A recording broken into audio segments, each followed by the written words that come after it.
Welcome to Origin Stories. I'm RD. I'm Parrot. We're telling stories behind the digital art revolution. Each week we interview top artists and live stream with the community.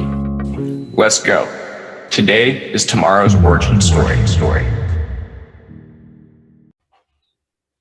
Han, welcome to Origin Stories. Hello, Roger. Thank you for having me.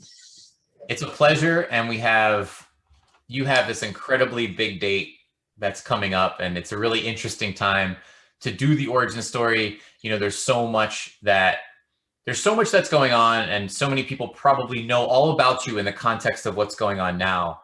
But I think it's a really special moment to be able to pause, take a step back, and then understand your entire process to arriving at this big date. Yep. So in April 9th, we will have our first Nifty gateway drop. The CryptoCubes project, we can explain the project in the talk. So we came up with an idea what if we invite creators to design and create new creations with those CryptoCubes. And that idea came up very well. And right now we gathered 8 artists for our first Nifty gateway drop, and we are working on some final adjustments, and then we are ready to go. Ready to go. And that is what's happening now. But Han, we always have to begin with this. What is your origin story? I think each time I explain this story, it feels kind of meaningful and also weird, because I graduated from my bachelor's degree like 1.5 years ago, and I was planning my master's degree in United States, but because of the pandemic, I had to stay in my country. And then, I was just a fresh graduate, and I didn't know what to do. Then I moved a village, and I was just chopping woods and just reading books and looking at the computer. Then I was frustrated because I did not know what to do in the first. Then when I was looking at the Twitter, I was following some artists, and I found out the crypto art. In that time, they were calling it crypto art, but the main technology, the NFT, when I found out the NFT technology, I thought that this can be important, and I started to do some research about it. And in the first 2-3 months, it was kind of just working, not social media. I was just thinking what to do, what to create. Maybe I can also explain my achievements before. Yeah, let's go back. I was gonna let you finish, and I want to go back there because let's talk a bit about your education and your achievements, even before you discovered crypto art. It's like Han, you're one step ahead of me. It's like the question. I'm gonna wait on that question for a sec. Yeah, take us back through what makes you you. I studied architecture. And in my second year, in my first years, I was really bad at my courses. I didn't even study or had interest of the architecture. But then in the second year, I applied for Contemporary Venice 2018 with my artworks, and they accepted me, and I exhibited my works in Venice. Just a few months later, I applied for, that was just once in a history, in Venice Architecture Biennale. They opened, there was an open call for the architecture students in Turkish Pavilion. And I applied for the open call, then I got selected, and I went to Venice again. And in the 2 exhibition of mine was in Venice 2 times. Then I came back to my country. In my last year in university, there's a scholarship with travel grant for architecture students. And in school, all of the teachers was telling and was looking at me like I'm not going to accomplish anything. I was just thinking my own stuff, my own works, and I did not care about architecture. But in a sense, the architecture is not designing a building or creating a building or construct a building. There were some tutors who inspired me, and I started to think about the digital worlds and digital architecture. And then I applied for the travel grant. Each year they are giving only one architecture student. Then I was surprised too, and I won the travel grant, and I traveled Europe for 4 or 5 months. And then when I came back, I was relieved, and I was, this is a general knowing. You have to go and travel and learn in a foreign country. You have to go and see and learn experiences. And when I come back to my country, I was relieved, but then I finished my school. I was planning to do master's degree, and the pandemic happened, and I moved the village. Mm-hmm. Yeah, so it seems like in a lot of ways you're picking up momentum, right? In your own way, finding these different experiences where your work was being recognized, your studies were being recognized, and you had these opportunities to travel these several times. What would you say from those travels to Venice, to Europe, what would you say is the number one thing that you took away from the travel itself that now influences your work? When I was traveling, it will be just a general idea, but when I was traveling, I didn't think anything. I was just walked and explored and had an experience. And for my works, it's the same. When I'm creating, I'm trying to explore. Then when I find out something, I'm just trying to dig it and search it and try to create something from it. Mm-hmm. So it's interesting, and we'll get to that with CryptoCubes, but very much the same, that mindset of exploration and that's interesting. It's the ability, even though your artwork is so exacting in one sense, a lot of your artworks display clean lines and dimensions and some semblance of uniformity, but then in another sense, it's this creative exploration of a concept and bringing that to life. I can say, so my main artworks is kind of exploration, because I was in my Absent Void series in Makersplace, I was exploring light. Mm-hmm. One of the legendary artists in this scheme is Pak, and I was following him for a few years before he entered this space. I'm looking for his Twitter post. He sometimes gives like some advices, and I saw his tweet. He was saying,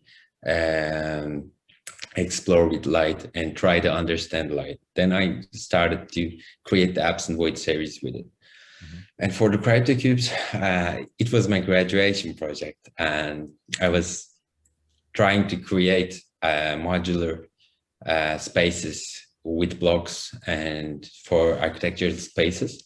So it is kind of the same with CryptoCubes right now. So it's interesting. So the roots to many of your current endeavors and projects, do date back to that academic experience that you were working through. So let's take that step. Oh, go ahead. Okay.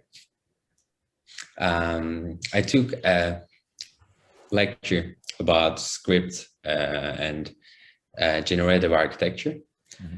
And I started to learn Python, a coding language, and I started to use it for my graduation project. And it took like 1 semester, because I did not know how to code. I did not know how to do it.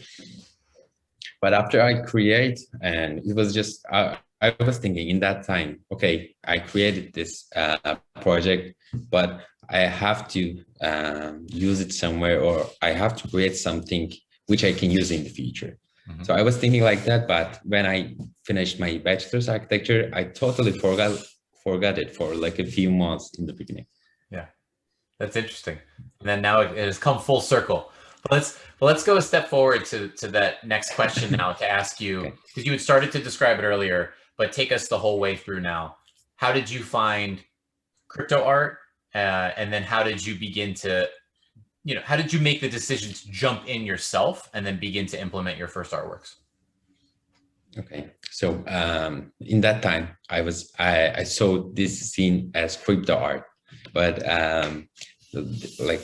for a few months ago, I'm trying to say NFTs and NFT technology.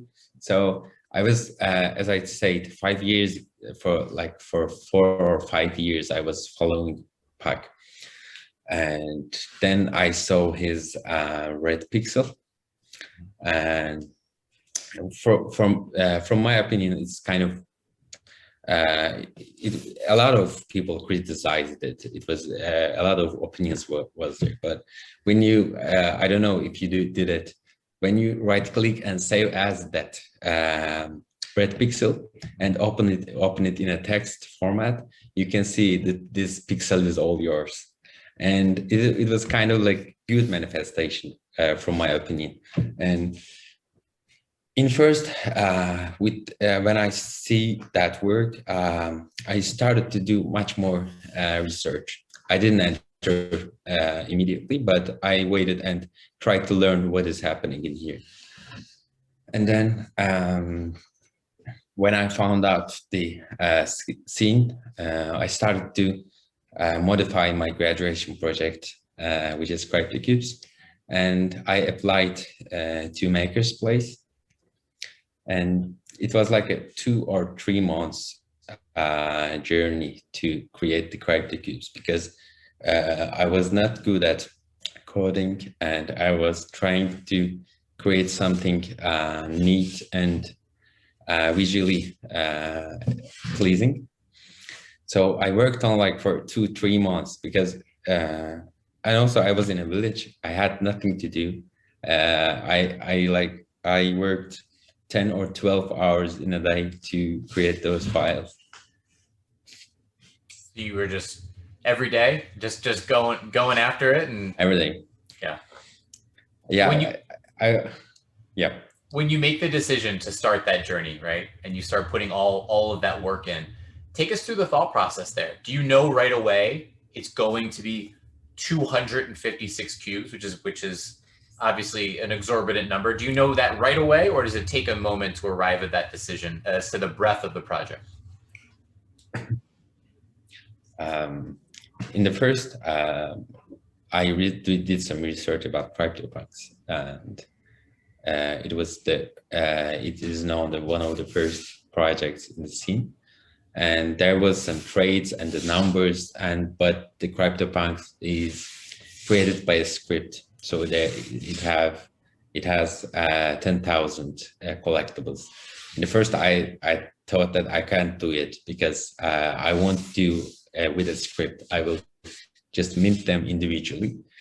So then I decided 256, but because the 256 is a computer language, it comes from the bits. And for the RGB color code, when I'm creating the CryptoCubes, in RGB color code, there are values in each color channel to 0 to 255. So this is the reason I decided to create 256. And how about the artwork that came before the series of 256 CryptoCubes? It seems like how would you describe that in your own words? So I don't know that a lot of people listening to this, who knows, some people that may be fully aware of CryptoCubes may not know about your original box. So can you talk a little bit about the box? Right. In the first, I was trying, as I told you, and I minted a box. In the first, I named it RG box, and right now I'm thinking I could have regretted if I named it RG Box, because it does not sound much professional. So I minted one RG Box in that time, but then I found that it was on Rarible contract. Mm-hmm. And it is not good for a collectible project, because in Rarible contract there are lots of NFTs. So then I figured out the CryptoCubes. So I found out that I can create my own contract in Rarible, which is much more easier. And then I started to do some tests. I created like 2 or 3 contracts, different names, and tried to figure it out, because I did not know how to create a contract, and just trying to figure it out how to do it. And yes, I think, yeah. It was just interesting in terms of my own exploration of CryptoCubes at first. You know, I found the project when a number of them had been sold, and then there was still a number that could be purchased. But then I remember finding the RG box #1, right? The only of its kind, the only one of its kind, the only one that looks exactly like it does. And I was fascinated. I thought, what is this? Is this a precursor? And so hearing you go through that history of CryptoCubes, it's empowering to hear. I hope it's empowering to others to hear, and that you went through those phases of natural experimentation. You learned, speaking of your theme of exploring, right? You were exploring and you were learning, and you were learning about the structures of contracts and what would be more beneficial. Even the naming, right? The naming of it, you were learning and going through your process there as well.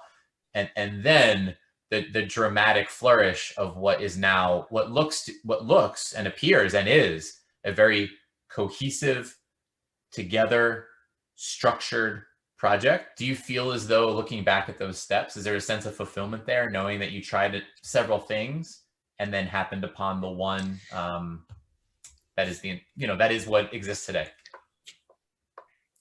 I can say, I can just give it some also personal stories too. Yeah.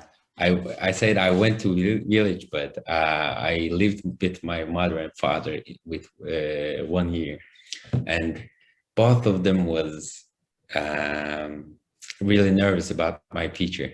They were thinking, what is this guy will do? By the way, they are both architects. Mm-hmm.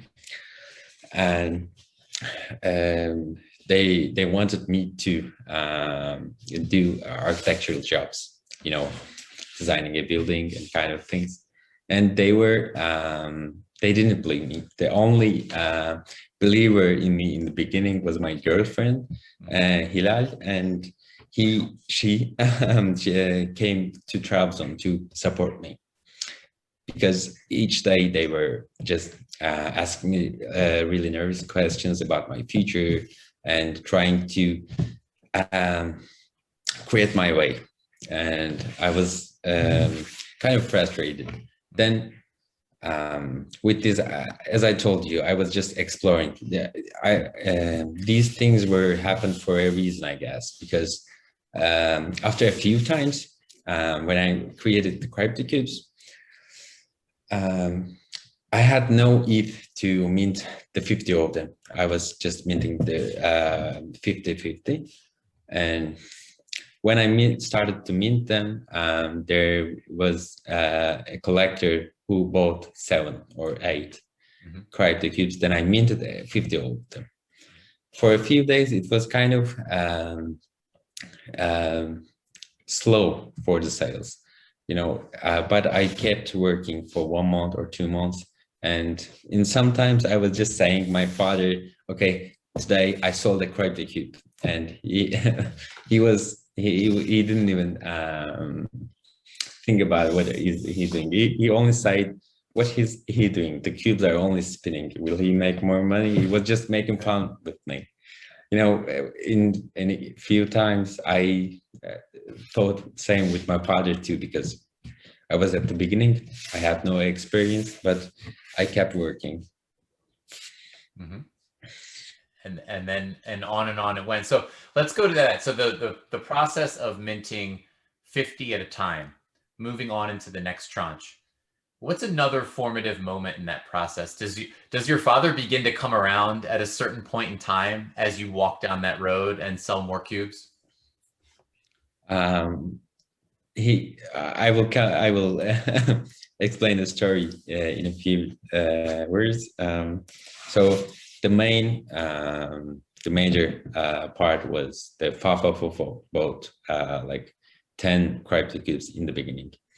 It was really good for me to have some how can I say, joy to create. I was going for a breakdown because it was so silent. I was always working. After fafafofo, I gifted a CryptoCube 0 to Pak, and he said he really liked the CryptoCubes project, and he supported CryptoCubes project in Twitter, in social media.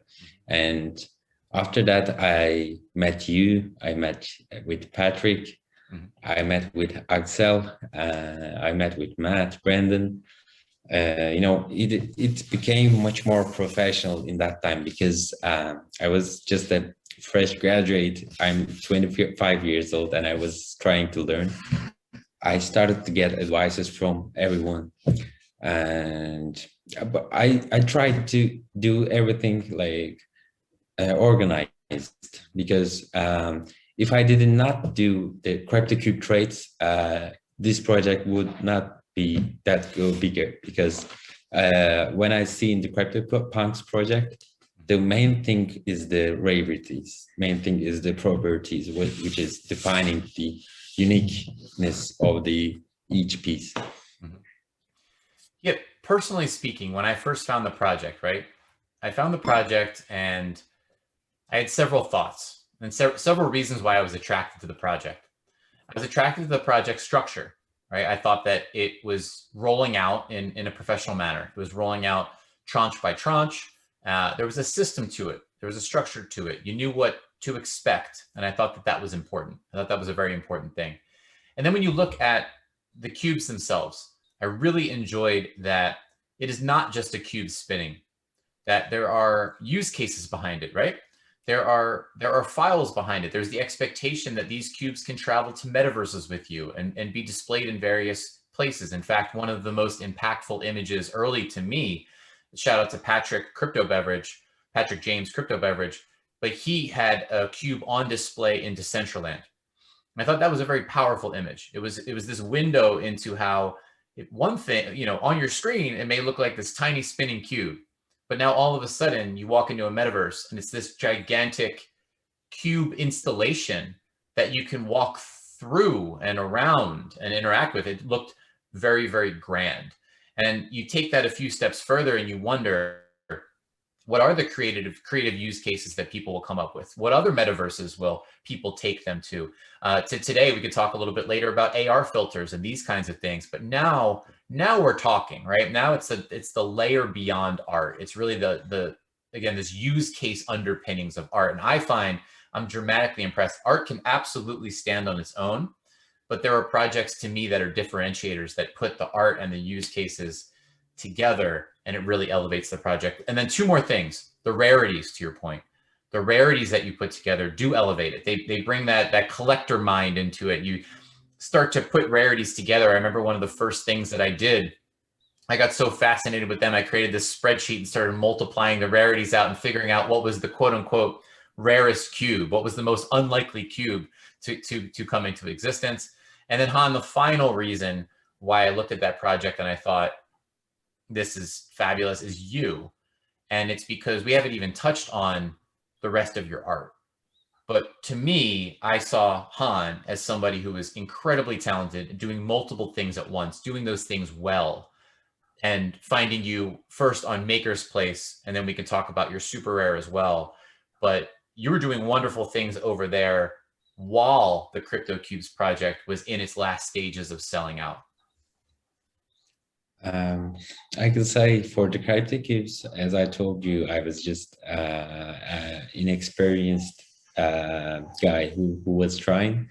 in this scene, the people's advice, yours advice, Patrick's, Aksel's, Brandon's, and Matt's, it elevated my experience. Also, for the Decentraland, it was really fun to create these files, because I created them for an architectural space in my graduation project. Then I contacted with Patrick, we met, and I helped him to put his CryptoCube in his land. And then the project began a new phase, because in the beginning, everyone was thinking like, okay, these are just images to collect and sell. So if I had much more experience and thoughts about this coding, I want to do this project in a smart contract. Also we had some meetings with Jimmy from NFT 42. I'm trying to do this project on chain, but right now this is limited because in a single transaction you have to you can just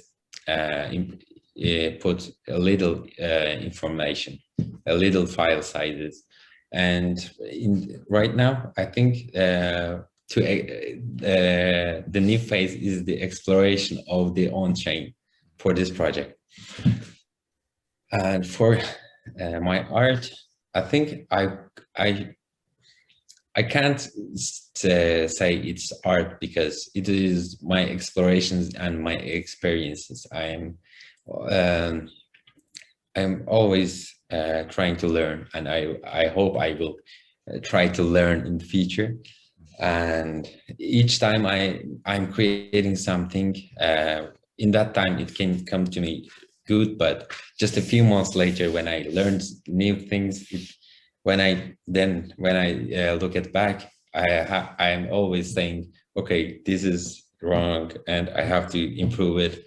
And yeah, I think I can say these are just creations for which tells my story. I think this is the unique part of my NFTs. That's what it's all about. And I love that exploration theme that keeps coming back up. I find that's inspiring. That inspires me personally. When I see an artist and a human being, because this is what I try to do in different ways, right, in life. And when I see an artist and a human being who's going on a very clear trajectory, and then I view it as, it's this sense of bravery. It's like bravely sharing that journey through art that, you may look back and say that was imperfect, or that was an error, or I would do that better now, or I would do that differently now. But at every step of the way, you're still willing to put out that thing that you'll look back on that way. That to me, it's a very human journey. Again, a journey of bravery and a journey of art, and that's what I'm here for. And so seeing that in you is a wonderful experience for me. And I think now is a great time to go on tangents and take us wherever you want. Sometimes I'll structure it and go chronological, but because, Han, you have multiple exploratory processes within your art, let's go to Makerspace and SuperRare in any order that you want. Talk about a few of the artworks that mean the most to you. From me, or the works from? Okay. For you. Hey. So in Makerspace, I think the most important for me is my Genesis project, which I exhibited in Venice Architecture Biennale, and Arlan AE Art contacted with me personally, and we discussed and talked about that artwork, and it explains lots to me, because that artwork, the history of it's kind of funny. When I saw the open call, there was like 2 or 3 days left. I was thinking about what to do, and then I found out an aquarium. I filled it with water. I found the needles, and I found the paints, and just started to do everything. in 2 or 3 ways in the garage. I was just trying and exploring again to what to create and what to think. And yeah, I think for Makerspace, it is much the most important artwork for me. And that was a series. How was that? A series of 3? Of 3 artworks? Sorry. Yeah, 3. 3. Yep. So that's division, nascency, and incidence. Yeah. Yeah. I mean, I would suggest, anyone, if someone's not aware, so let's say someone's aware of CryptoCubes, right? This is a big CryptoCubes week, and as is next week, right? These 2 weeks are big in CryptoCubes, and I promise we'll get back to that subject and talk a bit more about that. But if anyone happens to be unaware and just think that Khan only does the CryptoCubes project, I think your mind will be blown when you go over to Makerspace and SuperRare and see what is waiting for you. In terms of, finding you on Makerspace, these 3 pieces, these 3 artworks, then transition into a completely different stylistic approach. As I said, in the art, I am also exploring. I don't want to stick with a single style because I'm young. I have time to explore and time to learn. Mm-hmm. And yeah, I forgot about SuperRare to discuss about it.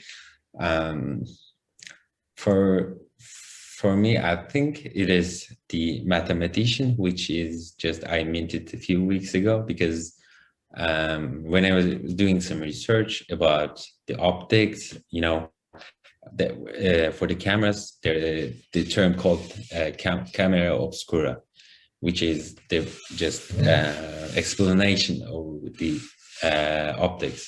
Mm-hmm. So I decided to create a digital camera obscura. I was thinking, can I do it? Is it possible in the digital softwares? Is it possible in the digital world? And I tried it for a few months ago, and I came up with something, and it was kind of working, but it was not looking good, and it was not enough for creating. Then just for a few weeks ago, I decided to do some memorial about the founder. Maybe I could have worked much more and create a much more beautiful image, but I focused on the meaning behind it. Mm-hmm. So the visual for myself is like, okay, this is just a portrait of a man, but when you look into it, you can see each pixel, and when you look into the story behind it, I think it empowers the original creation. So how would you recommend someone interact with that? Because you have several artworks on SuperRare that have layers deeper than what meets the eye, right? I remember another artwork that went into the history of Bitcoin. Yeah. So pseudonym, the name, in the birthday of the Bitcoin, the Satoshi Nakamoto just imported a note inside of the first Bitcoin transaction, which was the headline from the Times newspaper. And I started to, also this was like 2 or 3 days before I minted the creation. I started to do research. I had 2 or 3 days for the birthday of the Bitcoin, and I was thinking what to do. And then I looked at the birthday's headline in 2000, and I created again a pixel file. In the image you can't see much anything, but it was representing a Bitcoin memorial again. Yeah, and I appreciate that, and it's so going back to pseudonym and then your current artwork. Multiple layers there. So also right now I'm exploring music. Right now I have another series called Silence, and right now I'm in the music exploration phase. Interesting. How would you describe too? Because I was going to go over, these sorts of phases, and you have, how would you describe, without me biasing it, if we were go to, have the original series of 3 on Makersplace, then the subsequent artworks on Makersplace, then were artworks like the pseudonym with deeper meaning behind them, and then now music. How would you, I don't know, how would you title those phrases of your artistic career to date? Okay, so I can say, so Absent Void Theory is representing my technical story. Mm-hmm. It is just a learning curve, which when you log into Makerspace, when you look at the first Absent Void work and when you look at the last ones, you can see the difference easily. In the first. So it is the technical phase. Okay. For the pseudonym and the mathematician, it is my researching phase or exploring phase. And for the CryptoCubes, I think it is kind of for my learning coding and learning the scene phase. So each of the artworks are representing a story behind it. So because of that, I don't want to stick with one style, as I said. Now, it always begs the question, what, and I'm going to ask you this, and actually, why don't we do that now instead of me saying it? Han, let's play a little game, and then we're going to get back to CryptoCubes, okay? But the game is called the lightning round, all right? And in the lightning round, they only say, go anywhere you want, say anything you want, but the idea is to just say the snap reaction of the first thing or things that come to mind when I say a term. All right.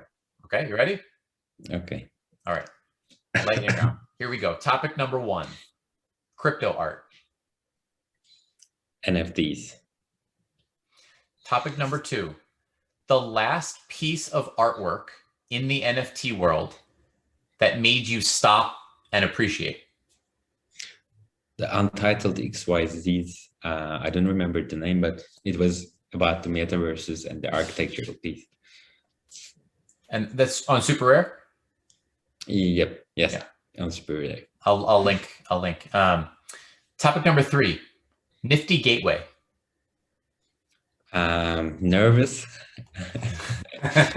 because we'll have the drop on 9th, and I'm kind of nervous. So we're working on. Topic number 4, SuperRare. Okay. Nothing came to my mind, but what is the platform mean to you? Okay, scarcity. Okay, SuperRare, scarcity. Perfect. Love that answer. Topic number 5, Makersplace. Genesis. Mm-hmm. Topic number 6, you may guess this one's coming, Rarible. Okay, so the community. Okay. The community. Number 7, and this is where I was going earlier. What is a topic, and it can't be music because you've already given us that. What is another topic, somewhere out there, another topic that you eventually want to research and explore? Cultures, the world, traveling and learning about the new cultures and experiences. I cannot wait to see where you take that. Topic number 8, dream collaboration. Okay, PAC, of course. I was hoping you'd say that, and I hope to see that come to fruition one day. Topic number 9, what other artist in the NFT space do you feel just today warrants a little bit more attention? I think there are a lot of artists who needs attention, and I don't want to say a single name because it will be unfair. Lots of strong artists has not getting they deserve in the scene right now. Okay, let me phrase it differently to not exclude anybody. Okay. What is the last time, similar to how I did earlier, right? What was the last piece of artwork, right? What was just literally the last example of that you happened to come across? Whether it's a project, an artist, a specific artwork that you stopped and you said, how do more people not know about this? It was Nicolas Daniel's work with the collaboration with Roger Kilimanjaro. Their first collaboration was, the piece was on SuperRare, and I was shocked because it was really a strong piece. Okay, good one. And we'll link to that too. And then last but not least, if you could instantly acquire any, so in your process of exploration, as you continue to research things and as you continue to add different things to your skill set, if you could instantly acquire any skill set in the world at all, it could be any facet of art, could be any facet of architecture, go anywhere you want, but you could instantly inject it into yourself and then have all of those capabilities, what would it be? Programming. Yeah. Fantastic. Han, you have passed the lightning round. I think you handled that lightning round as good or better than anybody else in the history of Origin Stories. Really? You were quick, you were concise, you went after each one. I think it went very, very well. Thank you. So well done. And Han, I think the place to go from here, let's bring it all full circle and let's talk about what is the here, what is the now, getting closer to the big date on Nifty Gateway. Take us through what people can expect. So maybe I can just give some hints for the drop. We will have the main teaser video soon to post on social media. And right now we have 8 artists. All of them are strong and beautiful people, and they will create a creation with a CryptoCube they choose. And you know, it will be some kind of luck, because each artist will pick their own CryptoCube, and if someone owns it, I think it will be much more meaningful for them. And we are planning to do an exhibition in 2022 in Paris French Paper Art Gallery. So right now we are trying to create the physicals of the CryptoCubes, and we decided to do a limited edition in the Gateway with a signed print. Right now we printed printing samples to figure out which one will be the most beautiful one. I think, yeah, we are almost in the final phase, and we are going to auction a CryptoCube with my creation, which will, I create a creation, and the winner of that auction will get a CryptoCube as well. It's an exciting drop. I think that's one of the main. So let's work backwards, right? Let's work backwards. So that climactic event right there, the literal auction of a CryptoCube, right? Because the CryptoCubes, let's see, they sold out officially in the month of December 2020. Is that right? Yep. Yeah. So the last, right, or just the beginning of January? Yeah. Yeah. Also, I forgot to tell you a story about the final auction of the CryptoCube. Please go ahead. Yeah. So 255 was the final CryptoCube, and we watched the auction with my family and my girlfriend. And in the beginning, my father was saying, "What are you doing? These cubes are just spinning," and he didn't even believe me.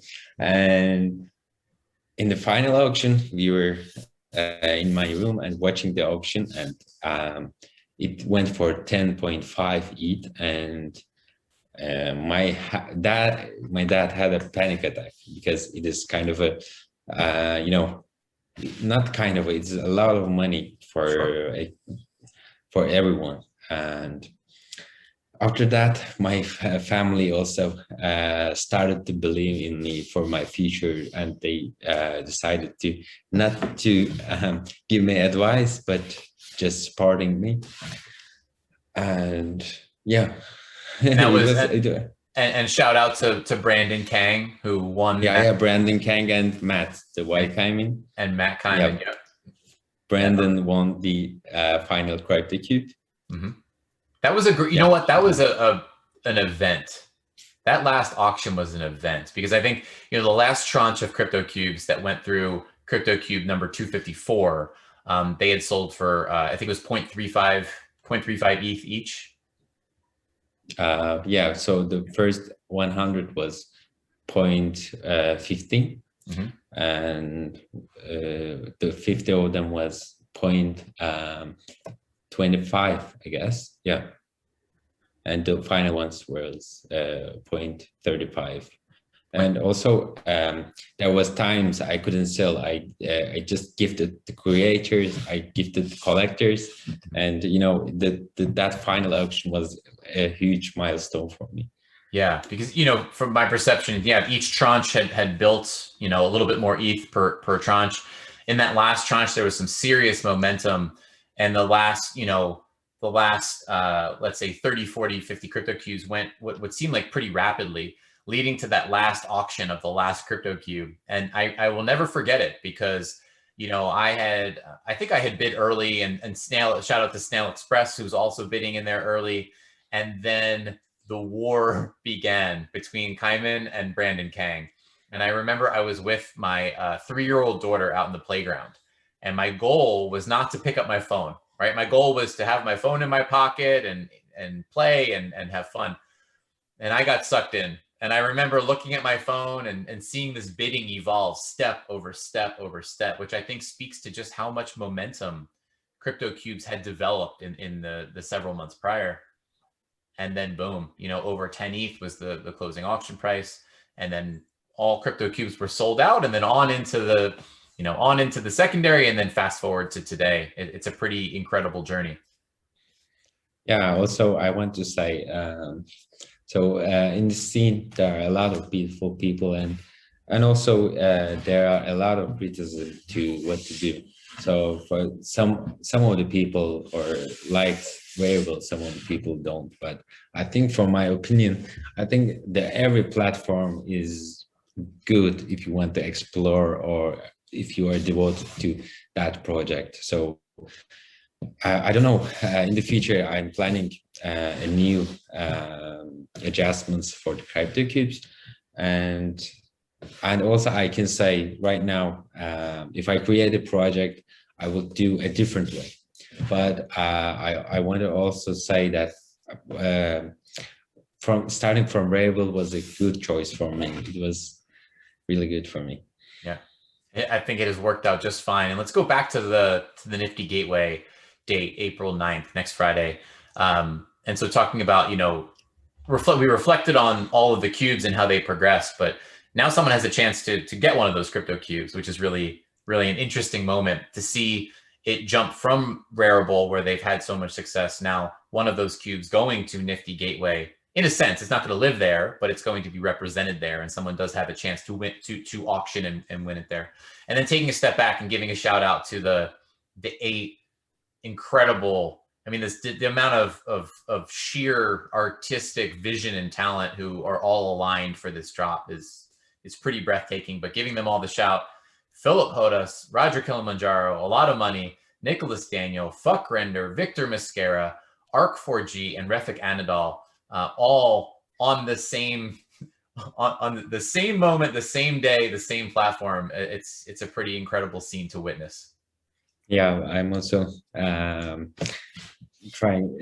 dealing with the artwork submission and for the description. You know, I watched 10 times each one of them, and yeah, all of them are beautiful. And yeah, I think it is kind of, I can't even describe, because I'm 25 years old and I have no experience. I'm just trying to explore and learning.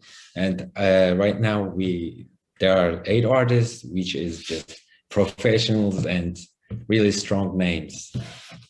Yeah, and one of the more incredible things about it is, you know, they've each picked, you know, a unique cube, right? So in one sense, you have that bit of a differentiation in terms of the exact shape or the exact color scheme that they've each picked to use. But then you also have the incredible uniqueness that each one of the artists themselves possesses. You know, and you sort of match this unique cube sizing, structure, coloring with the unique approach and vision of each artist. You merge that, and then you really see these 8 8 points in the universe that yet all have a common bond in one project. Yeah, also I would say, so CryptoCubes is kind of it touches the art aspect, but it is not like an art object. But right now it will become definitely an art with that CryptoCube. Yeah. Isn't it funny that almost is a different use case, right? Of all the use cases of CryptoCubes, now you're exploring the use case where the CryptoCube launches into the art world in several different unique approaches. In the collaborations, the artists, when they are working together, they are just sending them themselves files. And for the CryptoCubes, for this aspect, I think it is really good. We are just giving away 256 CryptoCubes, and we are letting them to choose and create with their style. I think I really saw the artworks. I couldn't the things I couldn't imagine I saw in the artworks. And I'm really excited because the main idea is gather the artists together. So this is our first Nifty Gateway drop, and we are planning to gather another artist for another drops for the CryptoCubes. So the main idea is to gather 256 artists to create a creation with 256 CryptoCubes. So to have each cube be honored and have its moment in the spotlight. Yeah, it's a grand vision. It's something that I would expect nothing less, right? Walking through, from university and then traveling, exploring, learning, phase by phase by phase, and you say, Han, in one sense that you are young and you understand that, but the way that I hear you reflect on all of your past experiences, I wonder if you'll ever, I don't imagine you'll ever lose that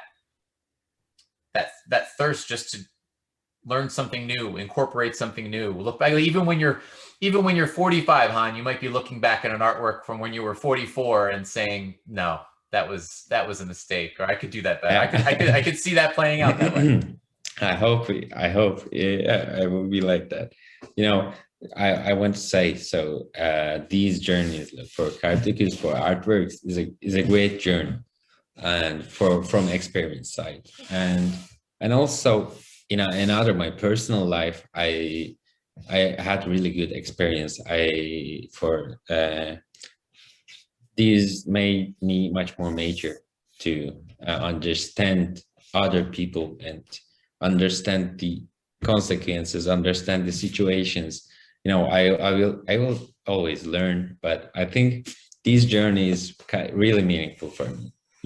Right now I'm living a new house, which is I lived in a village for 1 year, and I was thinking what to do. Right now, this kind of a different journey, but yeah, I will just keep exploring. Keep exploring. Han, loved it. I loved hearing about it. I loved hearing about the progression. I think your approach is inspiring, and the legacy that you're really building for yourself, step by step by step, phase by phase, is inspiring as well. So enjoy this next moment. Enjoy this next step on the journey. It's right around the corner. A lot of excitement awaits, and yeah, I can't wait to do this again when whatever that next phase is arrives, when that moment comes. Yeah, me too. All right, Han, take care. Take care. Thank you.